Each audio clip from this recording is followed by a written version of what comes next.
One of the things that I've learned from as a non-clinical business owner is that you can't just throw everything against the wall. So the Mhm. way that Jill and I work together to really structure our workflows in such a way that patients are getting that holistic approach, but that we're doing it in a way that it doesn't feel like, they're drinking water from a fire hose.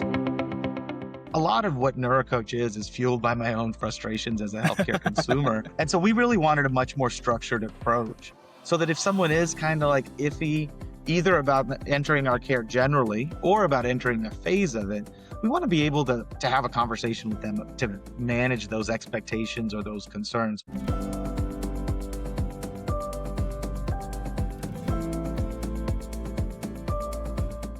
Welcome to the Brainwaves podcast by Opus, where we sit down with industry leaders to unpack their journeys, explore key challenges, and talk about how they're shaping the future of behavioral health and healthcare technology. Today, I'm joined by Alex Kurian, co founder and CEO of Nurocoach, with a background in business, data, and healthcare strategy. Alex has built Nurocoach into a tech driven behavioral health practice that blends therapy, psychiatry, and coaching into one integrated care model. We'll talk about his journey into this space, why he believes talk therapy should be the starting point of mental health care, and how he's scaling a patient first model without losing clinical depth. Alex, again, thanks so much for taking the call with me today. Super excited to hear more about your journey in Neurocoach. Can you Yeah. tell us about how Neurocoach started and where you've gone from there? Yeah, sure. Happy to. And first, thank you for having me. I'm really excited to chat with you here a little bit. So Neurocoach was really the outcome of some work I've done previously with one of my oldest friends and business partners, who's a Dr. Sankit Vyas, who's a triple board certified psychiatrist. He and I have had some other investments, including one behavioral health company, where we really dove into an appreciation for all the psychosocial factors that go into certain healthcare procedures and optimizing outcomes from that. So around that time during lockdown, in fact, we started to get really interested in transcranial magnetic stimulation. So that's a non-drug treatment for people with a major depressive disorder. And a lot of people don't know that about 45% of human brains are just not built to respond to the traditional antidepressants. So we started just getting really interested in what does a new kind of psychiatry practice look like that can help people who are not, set up for success through the traditional means. So we got really interested in transcranial magnetic stimulation, Spravato's nasal administered ketamine. We've always been interested in the role that sleep hygiene, so quantity and quality, plays in mental health, as well as what we put into our bodies. And kind of using myself as patient zero in some ways. For me, with adult ADHD, my body and my brain did not respond to stimulants as this quick fix that a lot of people think of. And in fact, for me, the side effects of the stimulants were worse for me and my wellness than the ADHD was. And so as I started to think and be more thoughtful about my sleep quantity, intake of certain foods, in my case it was gluten. I do not have an allergy, but I found that as I managed some of those behaviors, it helped me a lot more in terms of my ADHD, and then which also had mood implications. So we just got really interested in that connectivity, going beyond the pill and thinking about how we can be useful to people. Because no, there's no psychiatrist who will say that you shouldn't be in therapy or that you shouldn't manage your sleep better, but very few of them, have the bandwidth or maybe the passion to really guide their patients through incorporating that into their treatment. And that's really what Neurocoach, more than anything else, that's what Neurocoach is about.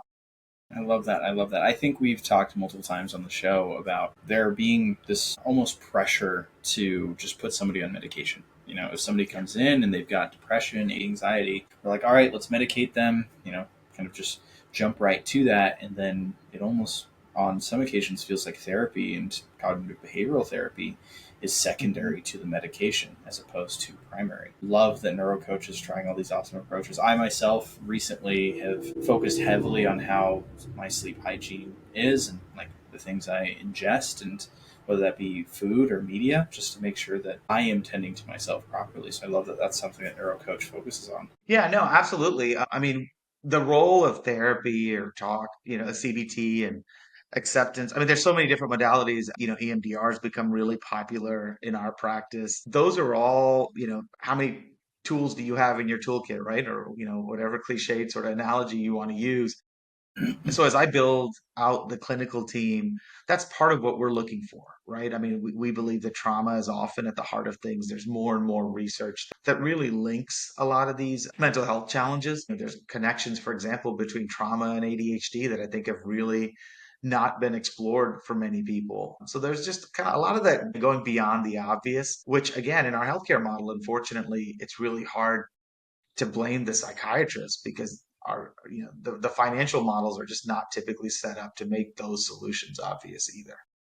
Absolutely. I know we've also heard on the show many a times about the current clinician shortage that everybody's experiencing, like making sure that there is a high ratio of people who are able to help those patients. It's so Mhm. difficult to keep your organization staffed and making sure that people are receiving the care that they need. I noticed you touched on, the financial access, and prior to this call we had talked a little bit more about improving financial access to care, especially as it pertains to Nurocoach.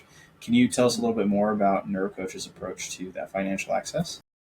Yes, I think again very unique in that many psychiatry practices are kind of running away from insurances, and a lot of it is physicians don't want to be told how to practice medicine by insurance boards and such. But there are a lot of other reasons that drive it. For us, it's really more of a personal and kind of altruistic value than anything else, in the midst of a mental health shortage nationally, which, by the way, is driven by one good trend, right? Which is the destigmatization of getting help for mental health. Mm-hmm. So, in some ways, that's something we try to celebrate in these conversations. But in the midst of that, running towards insurance is somewhat of a controversial challenge because it enables us to, again, look at other ways that we can drive a healthy business, but still impact patients in a more holistic manner. So tools like remote therapeutic monitoring, for example, or chronic care management programs, those are two areas that I don't know that CMS and insurance boards get enough credit for driving towards a more positive trend. I think, it's real easy to kind of use our healthcare system as the whipping boy, but those are good signals, right? Those are signals where they're reimbursing practices like ours for creating more meaningful touch points in between the appointments in such a way that we do believe that that's a really exciting tailwind in US healthcare. And it's been very powerful for patients. It's like the whole thing about dentists, right? Like nobody flosses until like the week before their Yep. next dental appointment. And I think there's a mental health component to that too. And tools like RTM and chronic care management really help us kind of manage and guide patients towards healthier behaviors every day of their lives. Just because that little nudge is what many of us need. We all want to do the right thing, right? Yeah, absolutely. I love that Neurocoach takes a holistic approach. We hear on the show very often that the mind is connected with the body. It's all about ensuring that you are holistically healthy as opposed to just mentally healthy. It's like we try on occasion we'll separate mental illnesses, disorders, quote unquote, from like bodily deficiencies. Like sometimes it's about nutrients and sleep. Love that Hmm. Neurocoach is taking that holistic approach. When you co-founded Neurocoach, I know we talked a little bit about that, but what specific gap in the behavioral health system were you hoping to close? Particularly, I know we talked about affordability and access to care.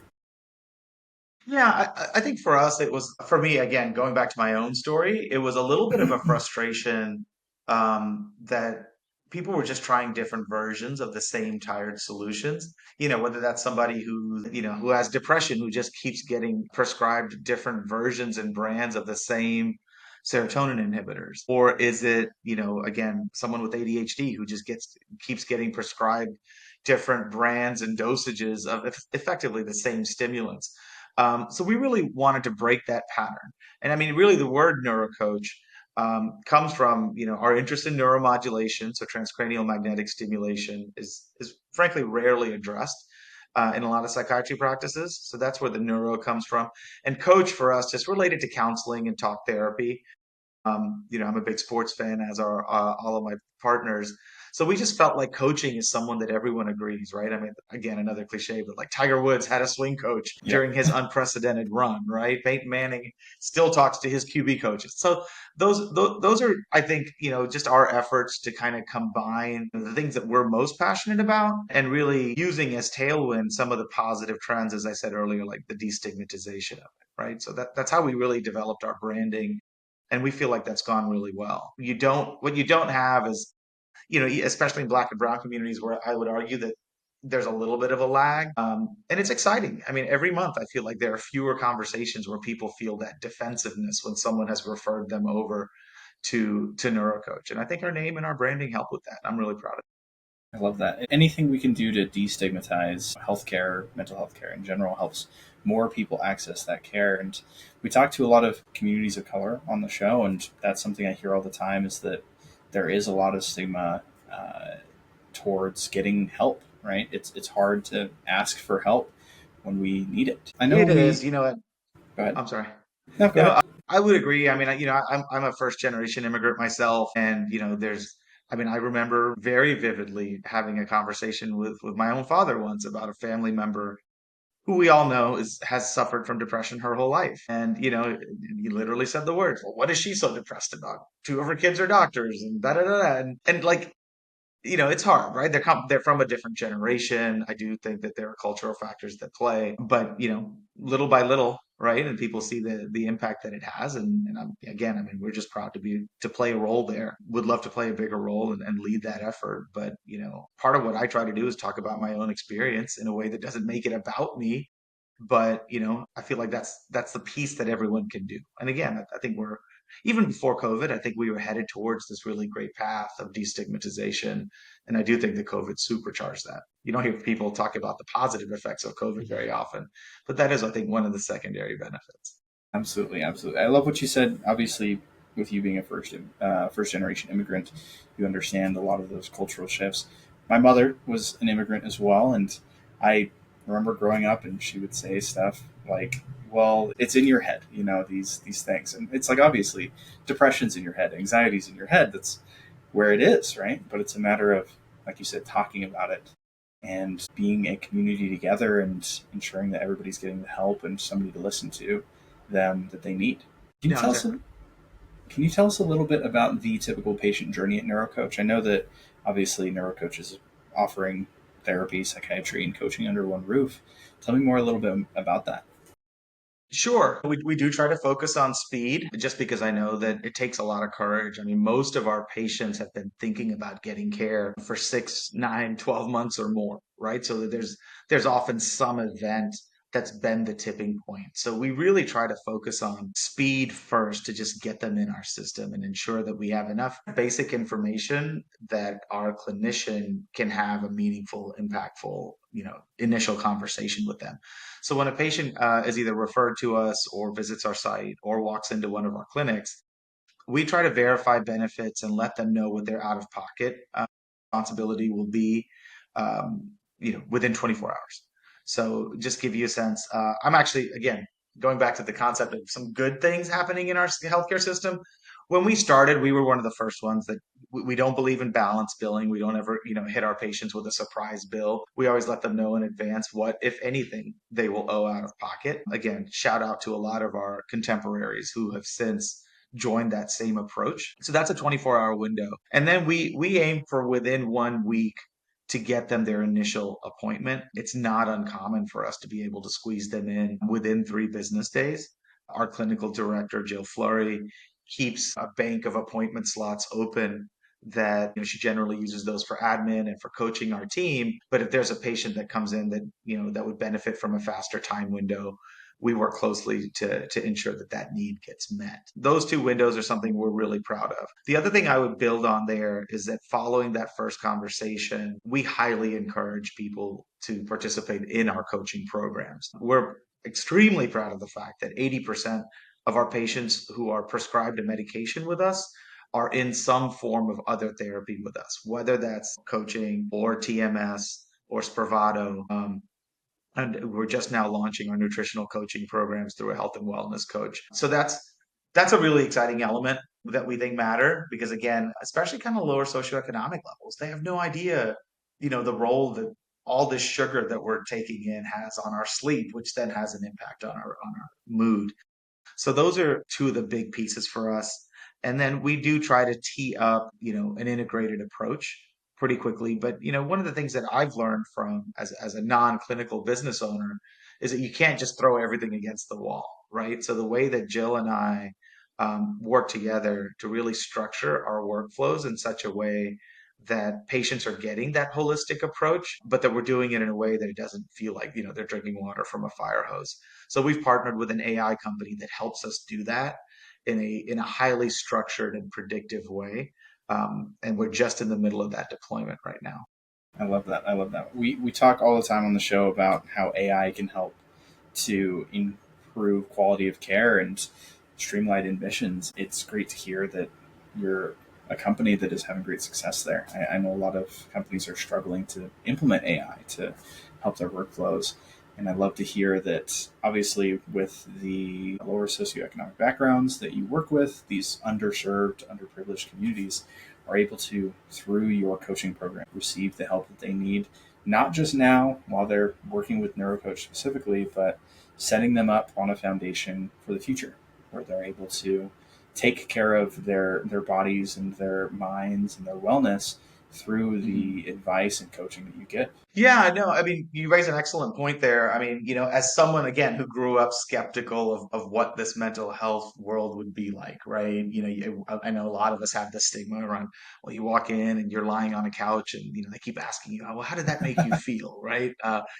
And that was my fear, when I sought to treat my own ADHD. And frankly, I was proud to and lucky to have found a psychiatrist who did provide counseling services. But candidly, I didn't feel like those counseling services were of high impact for me because it wasn't as targeted. So, a lot of what Neurocoach is fueled by my own frustrations as a healthcare consumer. And so we really wanted a much more structured approach so that if someone is kind of like iffy, either about entering our care generally or about entering a phase of it, we want to be able to have a conversation with them to manage those expectations or those concerns.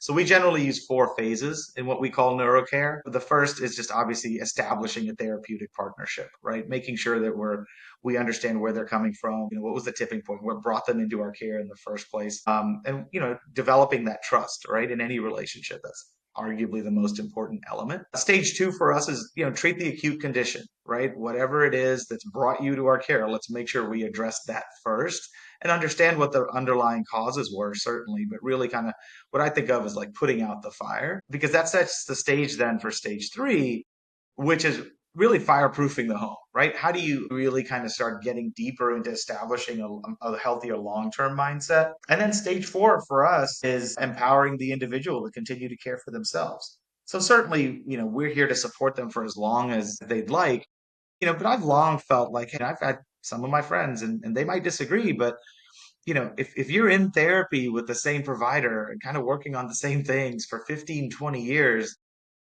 there's something about that didn't set right for me. And again, if that works for you, it's not my place to tell you that you shouldn't. But we really wanted to be a lot more tactical and kind of strategic in how we work with our patients. So we want to make sure that people can empower their own self advocacy. And that's a big part of it for us. And that's stage four, fully expecting that, we're here if you need us, right? I love that. I love that. Absolutely love that. And Alex, you'll be. I mean, you expressed that Neurocoach came from your own frustrations with the healthcare system, and you've talked about the benefits of the shutdown and COVID. Talked with maybe 50 plus people on the show so far this year. And I want to say only one or two, maybe, told me that, oh, they're a therapist, psychiatrist, because they always wanted to be that when they grew up.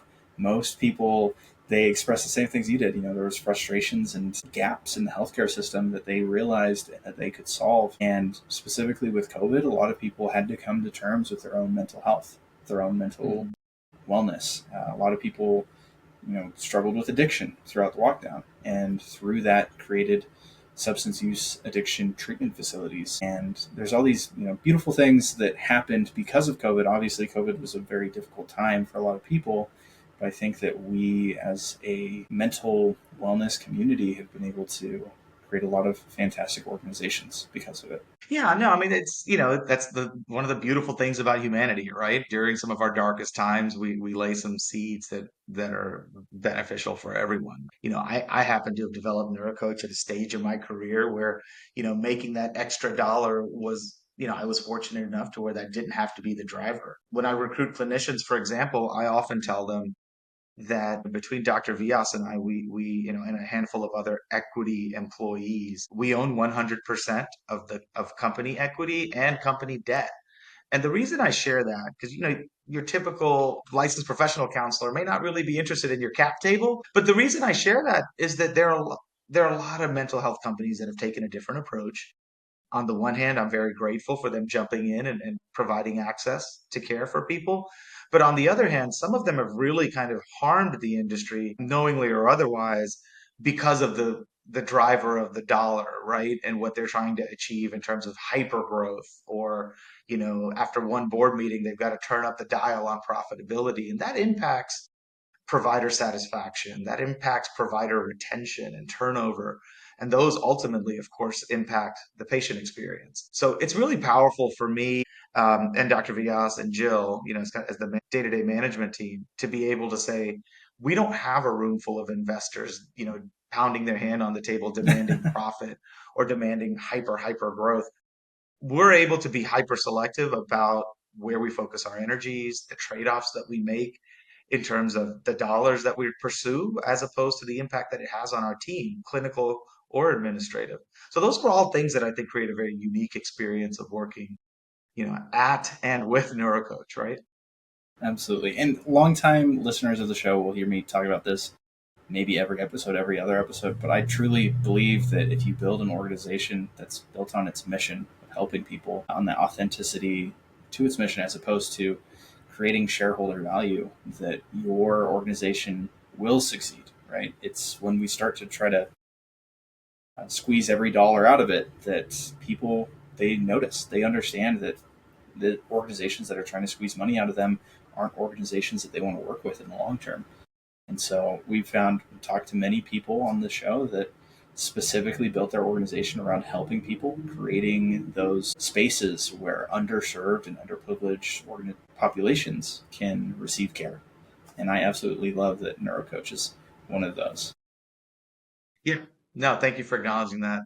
It's not easy, right? I mean, I spent the first 12 years of my career in human capital consulting and helping management teams, understand, identify, clarify, and then implement what their values were.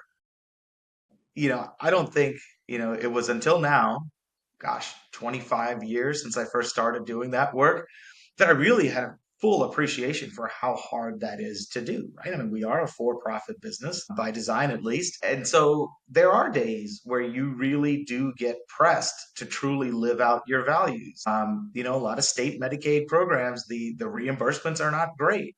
But, you do have to wake up and look at yourself in the mirror every day and challenge yourself as to whether you are who you say you are and who you want to be. And I think that for us it's really helpful to me to have had that training earlier in my career. And of course, the years of experience that just comes with the importance of integrity and being, who you said you were going to be. So it's not easy every day, but it sure is rewarding most days. Absolutely. What advice would you give to a young mission driven organization to keep their eyes on the values as opposed to trying to make it super profit driven and pushing for hyper growth? Yeah, I mean, there's nothing more important than your first 2 to 3 hires and really understanding what's driving that for you. And again, back to this concept of core values, ensuring that you're aligned on those values, because again, those values shouldn't change over time. How you enact them, certainly will look different in a startup company as opposed to a, $2 or $3 million company, as opposed to a $10 million company. But how you make decisions, especially the difficult decisions, that's something that you really, really want to make sure that your management team, any investors that you do bring on, and I'll be candid. I mean, there have been no regrets about my management team, but there have been some hires clinically in the past where, we made calculated trade-offs, right? Maybe it wasn't the exact perfect fit. And almost every single time we've come to regret it. Now, some of those are calculated risks, and I'd probably make those again.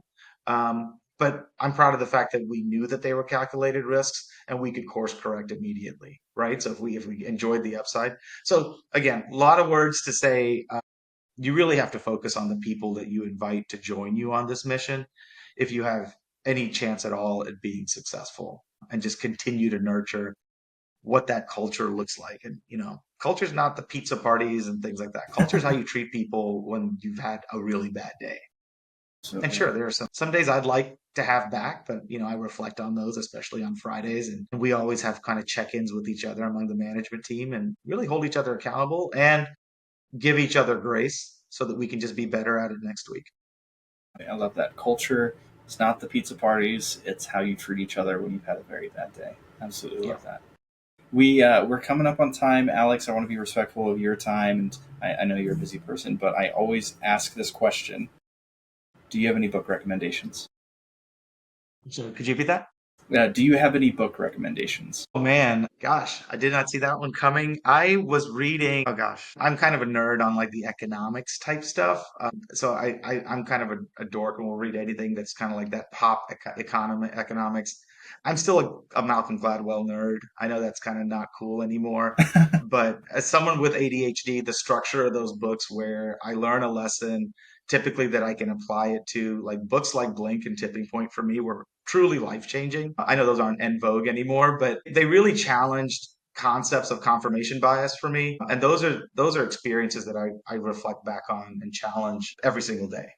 So I would say anything Gladwell, and I still kind of reflect back on things like Freakonomics. Yeah, I'll Um, definitely have to check it out. I haven't listened or read to any Malcolm Gladwell, so always oh, open really? to ADHD recommendations from another adult with ADHD. Each chapter is like 12 pages, so it's custom built for me. As soon as I'm starting to get bored with something, it's very anecdote driven, and like he talks about research and kind of applies it in a broad way. That's really one of the reasons I stopped reading for years, was that I felt like books kind of belabored the point, and then I was starting to feel bad that I never finished books. And so I like books that are constructed by essays. So if you have any for me that are in that format, I'd love to hear that as well. Yeah, I might have to follow up there. One issue I've been having with books lately is specifically with like self help books, etc. Is I feel like a lot of people they write them for people who need to be convinced. But I already bought the book. I'm convinced that Mm, this person knows what they're saying. Give me yeah. the advice. I can push through it. But yeah, I'll definitely follow up with you if I think of anything that's formatted well. I listen to a lot of books, not all self help. I listen to a lot of fiction as well. But yeah, I'll definitely Hmm. follow up. For those listeners who want to learn more about Nurocoach and your mission, where can they find you? Yeah, I just invite you to visit our website, neurocoach.com. We are actually just building out specific care areas as deep dives. So right now the content there is very kind of generalist in approach, but I invite you to continue to check us out. We're building out programs and structured approaches for specialty areas, starting with chronic pain management and then adding things like women's reproductive health. As women are going through those experiences, the mental health implications of that. We're focusing on a whole section on oncology as well. I'm sure I don't have to, explain too much the toll that a diagnosis of cancer can have on a patient and their family. So those are two areas that we're really passionate about. And then, I think that there's a lot that we do in ADHD, but that we've not put in terms of content out there that I'm excited about pushing out there as well. So those are all things that'll be continue to get posted on our website at neurocoach.com. There's no E, so it's just Nurocoach. That was my effort to be cool, and now people think I'm the worst Indian speller of all time. So it was intentional. I'm going to stand by it. Hey, I love it. I love it. And thanks again, Alex, for being on the show today. I think you've had a lot of fantastic insights that our listeners will appreciate. Yep, you bet. And thank you for having me, and thanks for all the great work that you do, giving a platform for folks like myself to share what we're so passionate about. So thank you as well, Sean. Absolutely.